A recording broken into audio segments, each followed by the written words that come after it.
Jesus was likely born not in December, but during the festival of Sukkot, which falls in late September. Now, if that's true, then he was likely conceived, if you will, at some point in late December, which would put it awfully close to the Jewish Festival of Lights, also known as Hanukkah. Now, if that's true, is it possible that the light of the world was conceived during the Festival of Lights?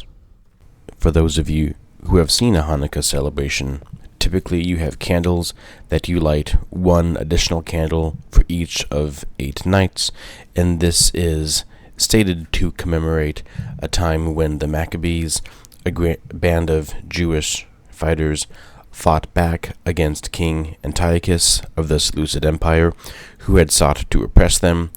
They were able to regain their temple back, and in the process of cleansing the temple, they found enough oil for just 1 day, but miraculously it lasted 8 days.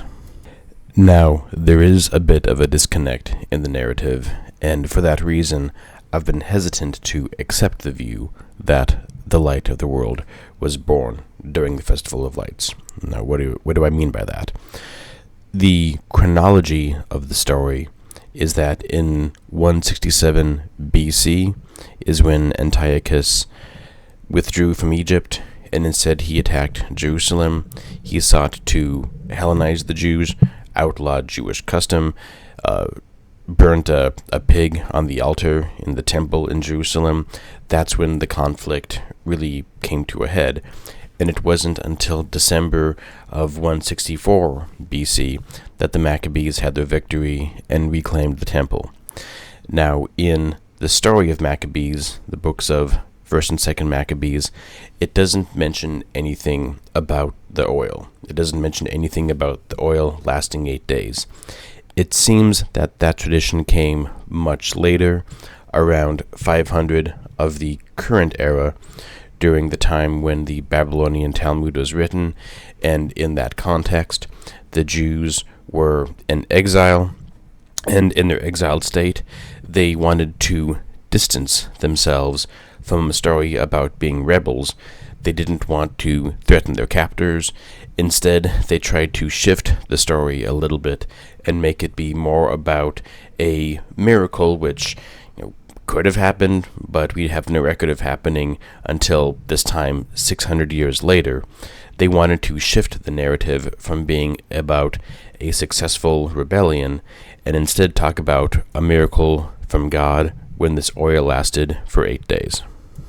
That's the reason that even though I believe that Yeshua was born in late September and therefore conceived in late December, I've been hesitant to accept the view that the light of the world was born during the Festival of Lights. I get the appeal that has to it, the ring that has to it, if you will, because I know that the tradition of the oil didn't come until about 600 years later.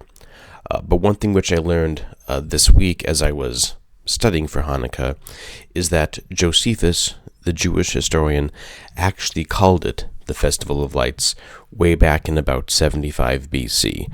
Now, it's a bit interesting because Josephus admitted that he was uncertain what the origin of that name was. He wondered if perhaps the name came from the light of liberty in a figurative sense, meaning that the people had liberty again. Could be, don't know for certain. Maybe it is something having to do with the menorah being rekindled. We don't know. But in any case, 600 years, almost 600 years before the story of the oil lasting 8 days was concocted, Josephus was already calling it the Festival of Lights. So it is not misleading to say that Yeshua, Jesus, the light of the world, was born during a festival which would have been known to the people of that time as the Festival of Lights. Now, there's one additional twist that I found interesting that I found this year.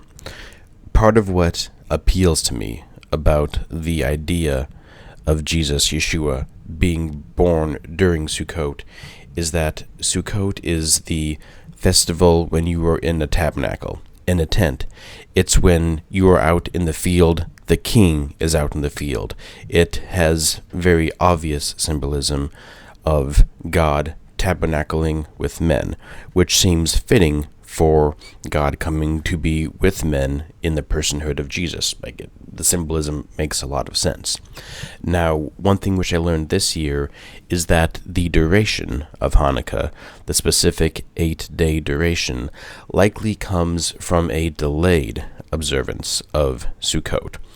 Back in the time of the Maccabees, they couldn't observe Sukkot in the normal manner.